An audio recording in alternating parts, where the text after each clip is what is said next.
Norwich on Wednesday, which means that Craig Johnston again has the number 10 shirt. Particular interest in the manager's choice of substitutes today. Kenny Dalglish allocating himself a place on the bench, along with Kevin McDonald. Tottenham have Terry Fenwick suspended, so Mitchell Thomas returns to a reshuffled defence. And good news for England with that doubt about John Barnes for next Wednesday's international in Hungary. Chris Waddle starts a league game for the first time for 2 months. Bordeaux-bound Clive Allen, fit again after a virus, is included as a substitute. Gary Aplin from Kendal, refereed at Wembley last weekend in the league's centenary celebrations. And at a time when several First Division pitches are below par, the Anfield surface is immaculate on a sunny but chilly afternoon. Tottenham kick off, they attack the Kop end in the first half and don't for 1 minute think that Liverpool are treating this as a formality. Kenny Dalglish took his players away on Friday lunchtime.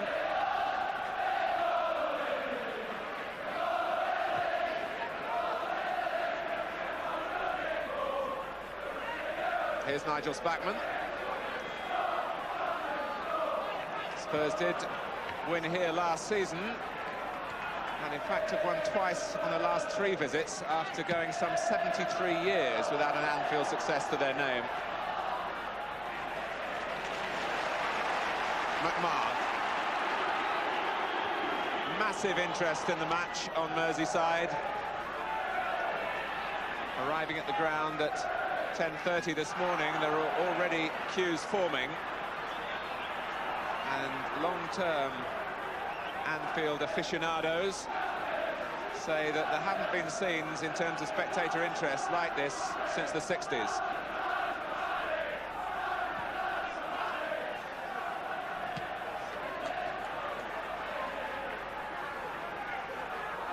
Gillespie. There's no doubt that Terry Venables, a manager who's supremely tactically aware, will have tried to sort something out here, but Beardsley gets in a cross that Brian Statham takes on the body, with Gary Aplin, the referee, well placed to judge that it wasn't handball. Johnston. Houghton is in there! And Bobby Mims, a goalkeeper who's had problems since he joined Tottenham from Everton, returns to a part of the world he knows well, with a good piece of work early in the game, guarding his near post.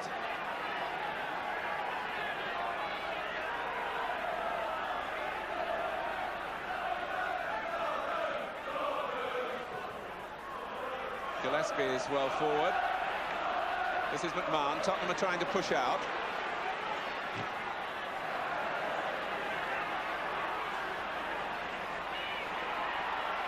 Vinny Samways prepared to play it out from his own area. He had not many alternatives. The back pass was certainly out of the question. Well, it was an early test for Bobby Mims here, and he responded very well indeed.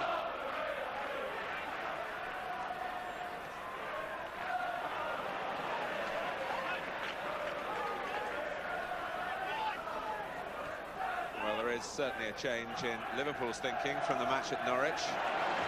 Spackman and McMahon in the middle of midfield. More of that in a moment as McMahon shoots. But to his right this time is Johnston, and to his left is Houghton. That's role reversal from the last game. Walsh.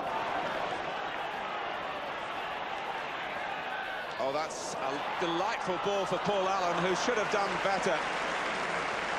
Just a deft flick with the outside of the foot by Walsh, played with tremendous perception. And Paul Allen panicked a little when face to face with Bruce Grobbelaar. Stopped by Samways, and Walsh is onside, played onside by Gillespie quite clearly. But Walsh has got a lot to do. Hodge labouring to get up there, and is now arriving in the middle, and Nicol got there just before him.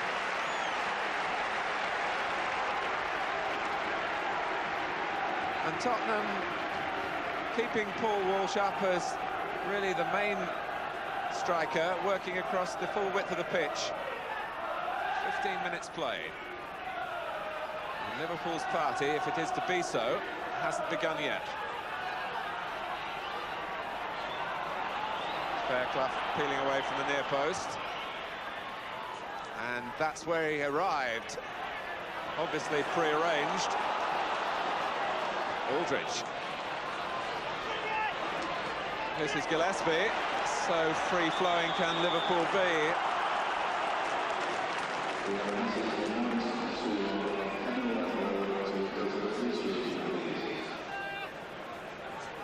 Well, Gillespie found himself in John Barnes' country on the Liverpool left then, and didn't look out of place. And this is Houghton offside. After an impish piece of work by Peter Beardsley to supply Houghton.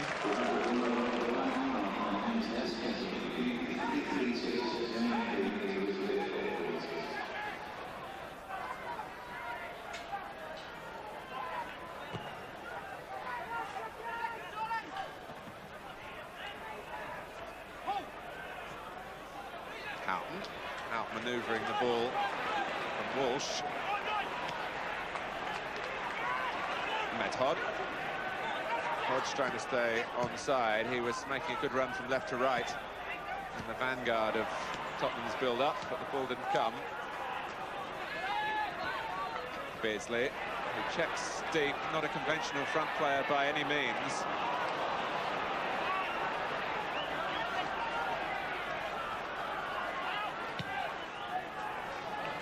Grobbelaar enjoys the sortie out of the area. And a real party piece from Bruce. And at the other end, he's set Liverpool going. And Beardsley forces the corner. And that was all courtesy for Beardsley from Grobbelaar.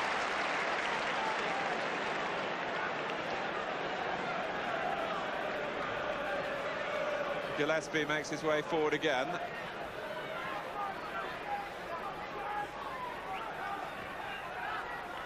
McMahon. Nicol. Well, Steve Nicol had that extraordinary start to this extraordinary season for Liverpool with 7 goals in the early games, but he hasn't scored since September.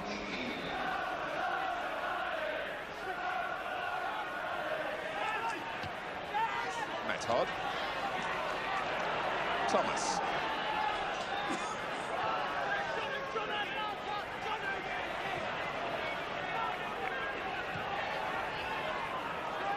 Hodge. Thomas turning Craig Johnston well. And Ablett didn't get there. Paul Allen wanted to control it rather than head for goal. And although the touch wasn't a bad one by Paul Allen, Ablett was given the chance to recover.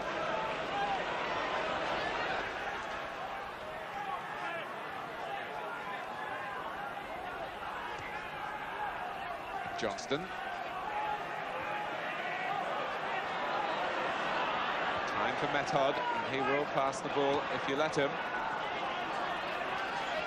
Houghton trying to lose Paul Allen, and he's done just that. Aldridge going to the near post, and the cross, I suppose, a couple of feet too high.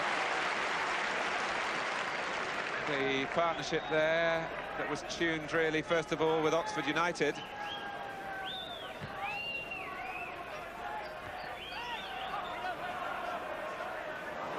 Walsh, a mistake by Ablett.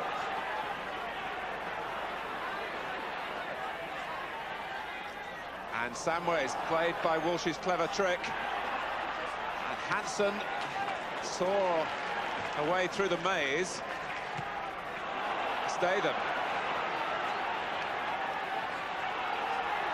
Liverpool not firing on all cylinders. And here's Hodge. Paul Allen whipped the ball into Steve Hodge then. Showing again the neatness in the approach work from Terry Venable's side. Has to be Nicol.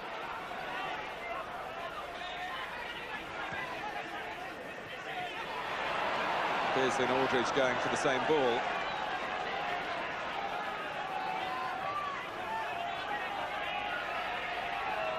Waddle.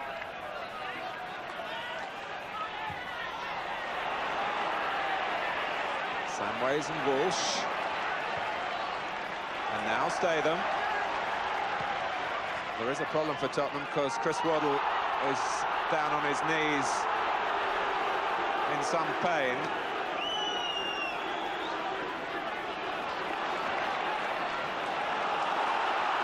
Beardsley, and the flag is up. McMahon, what a finish. Even though he knew it wouldn't count, it was still spectacular. Which gives Chris Waddle a chance to just reassess the damage to him. He picked himself up very slowly on the far side, and is really more a spectator than a player at the moment. Houghton, space for Beardsley. 3 Liverpool players in the middle, if Beardsley needs them. He doesn't! A supreme goal!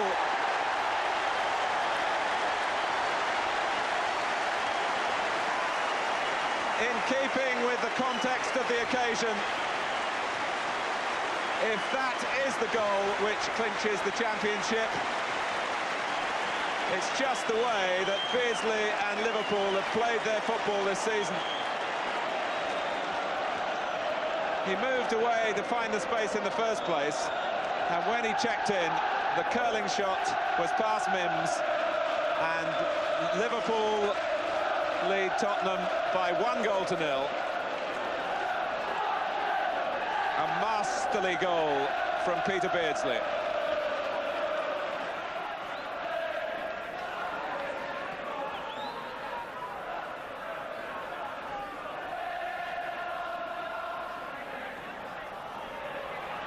Thomas.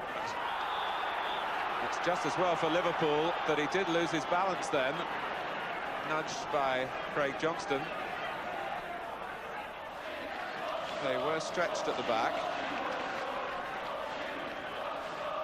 But the set play has given them a chance to bring Fairclough forward. And Gary Mabbott.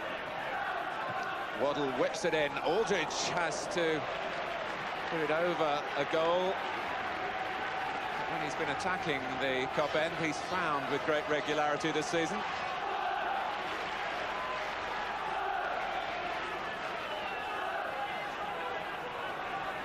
Method. Oh, and this time it's Nicol, and it's getting closer.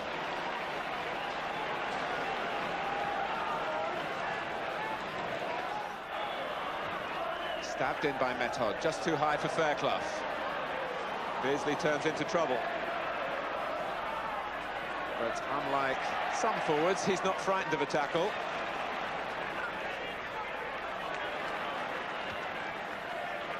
Samways, Tottenham got to be careful here, and Samways was in trouble and had to handle it.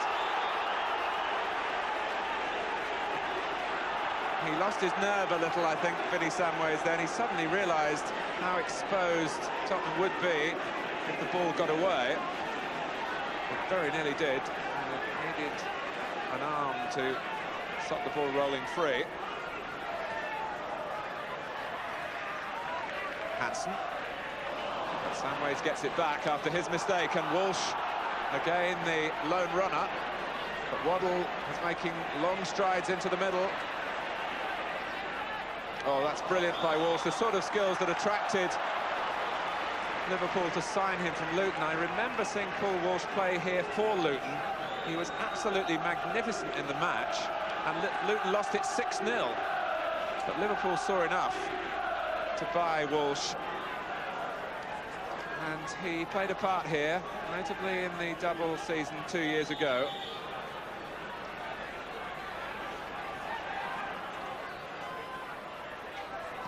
Method.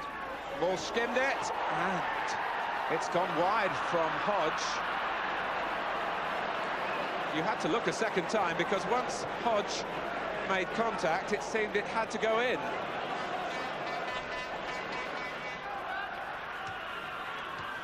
Aldridge, as he was nudged in the back by Fairclough. Thomas.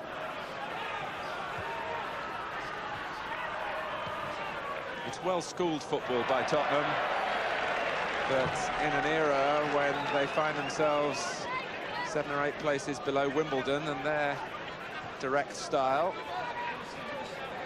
It's certainly an area for debate how the game should be played.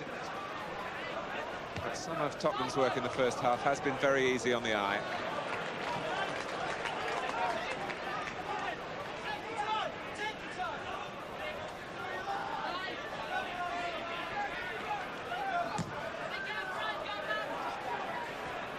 Gillespie expecting Grobbelaar to get there, but it was the real perimeter of the area, and the deflection of Paul Allen could have gone back to Waddle.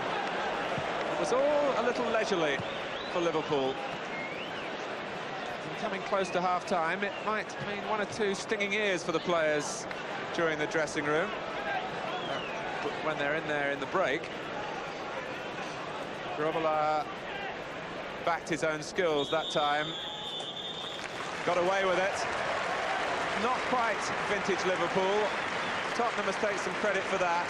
Certainly a few nerves from the team which will win the championship if the scoreline stays the same, with the goal provided by Peter Beardsley, and very much typical of the bright and the brainy brand of football that Beardsley has supplied here. £1.9 million, and you wouldn't begrudge the price, would you, with a goal like that? At half-time at Anfield, it's Liverpool 1, Tottenham Hotspur 0.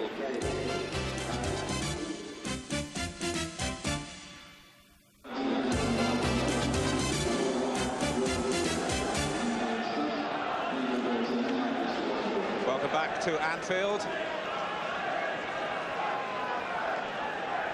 One or two smiles for Liverpool at the start of the second half, when there were frowns just before Beardsley conjured up his moment of magic.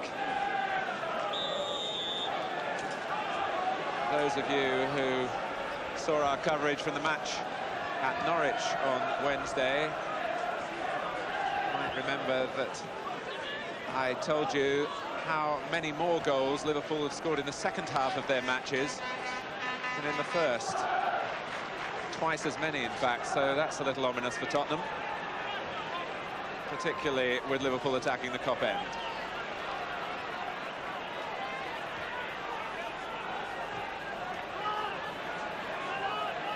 But Spurs with plenty to be pleased about in the way they approached their task over the first 45 minutes. Johnston.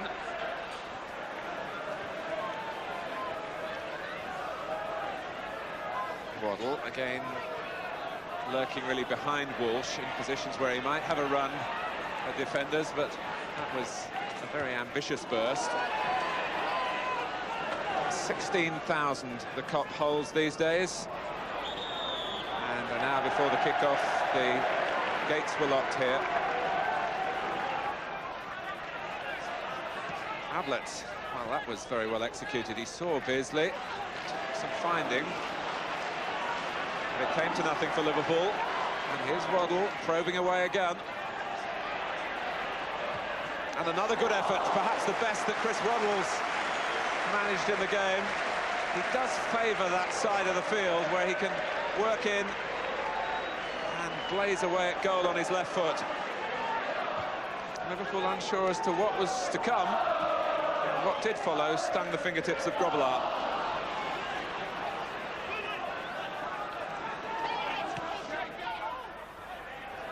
Stayed him.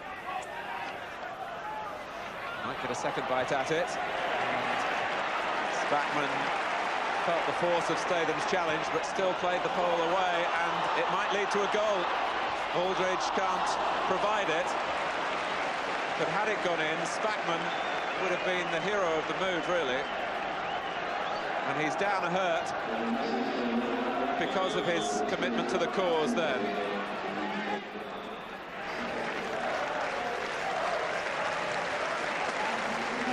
Ablett got the ball from Spackman's tackle. Aldridge put it wide, but the other Liverpool players already concentrating on the state of Spackman.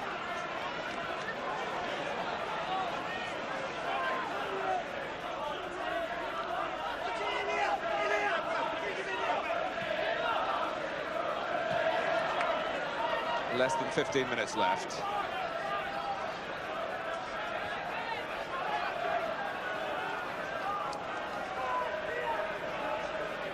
Gillespie. Beardsley coming short, and Gillespie's given it away to Method, and Tottenham have players to the Dutchman's right. Paul Allen with a run against Hansen, and Alan Hansen looked very anxiously at referee Gary Aplin then. Visiting managers will always tell you that you get nothing at Anfield, and Tottenham, in fact, have not had a penalty since Terry Venables took over. And Paul Allen believes they should have had something here. Hansen came across. There was a shove that was outside the area, but nothing was given. There is to be a substitution. It's not Dalglish coming on for Liverpool, but it's Clive Allen. I wonder if this will be his last appearance in a Tottenham shirt. Just 5 minutes left. He replaces John Method, so Clive Allen, on a ground where he scored the winning goal for Tottenham last season, is added now to the ranks in the quest for an equaliser.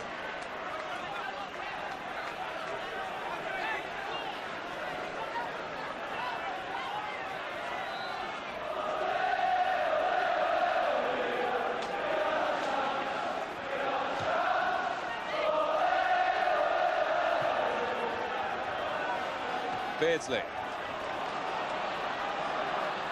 Johnston was taking the long route, and Thomas, with the more direct progress, came away with the ball. So it's Clive Allen against Hansen. Waddle. Grobbelaar used a hand. Play on, says the referee, and the hand must have been used inside the area. It was a miss-hit clearance, but it set Liverpool roaring forward again. Houghton. Here's Johnston, 3 to his left in red. One of them is Beardsley.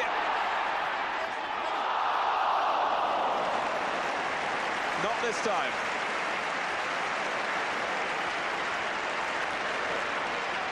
All stemming from Grobbelaar hacking the ball out of his own half of the field, and Beardsley clipping it across the goal, not into it.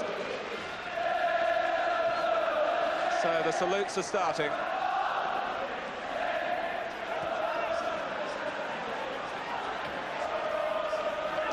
There have been plenty of big victories here this season, but it's looking as though a narrow one is going to be the final piece in the championship jigsaw.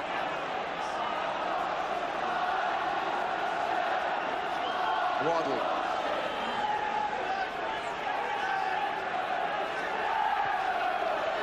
Clive Allen. Houghton having to scurry back.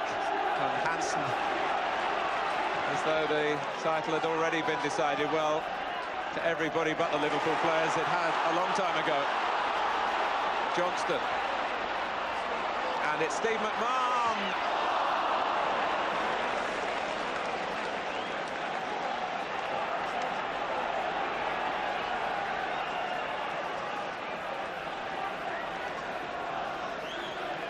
Well, shrewdness beyond his short years as a football manager. He's assembled a side better than the rest. And a lot better than most.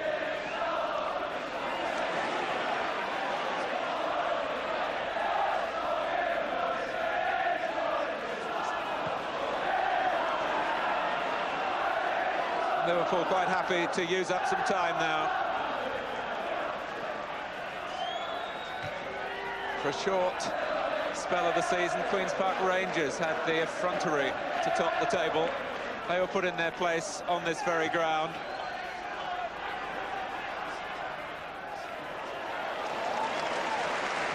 The athleticism unveiled by Grobbelaar because of Hansen's rather overhit back pass.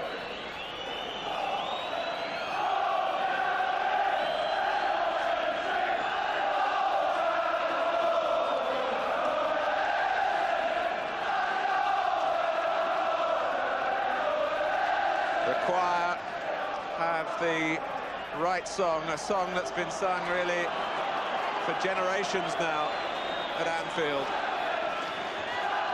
Since Bill Shankly started it all here. Bob Paisley carried it on. Joe Fagan played his part too. And now it's Dalglish at the helm. And his team are so close now to completing it all, and that really would have been a fitting finale from Beardsley, who saw a space in which he tried to direct the ball with a deliberate, almost a hard pass into the corner of the net in the shape of a shot. That close. And there it is! Liverpool are the champions. And in the centenary year of the Football League, there can be no more appropriate winners. Today has merely confirmed what has been inevitable from so early in the season. But such is the discipline at Liverpool Football Club that only now will the players and the management accept it. And they know it's true. A 17th title, 8 more than their nearest rivals Everton. They've tightened their own grip on history. We've won nothing yet has been their response to all the praise heaped upon them this season. Well, they have now, and in a grand manner, which has been so beneficial to football in general, as well as to themselves. Tottenham played their part today and stretched Liverpool. But Peter Beardsley's moment of magic in the first half has produced another win. And certainly in modern times, none of the Liverpool championships has been as conclusive as this one. They're home and dry with 4 games to spare.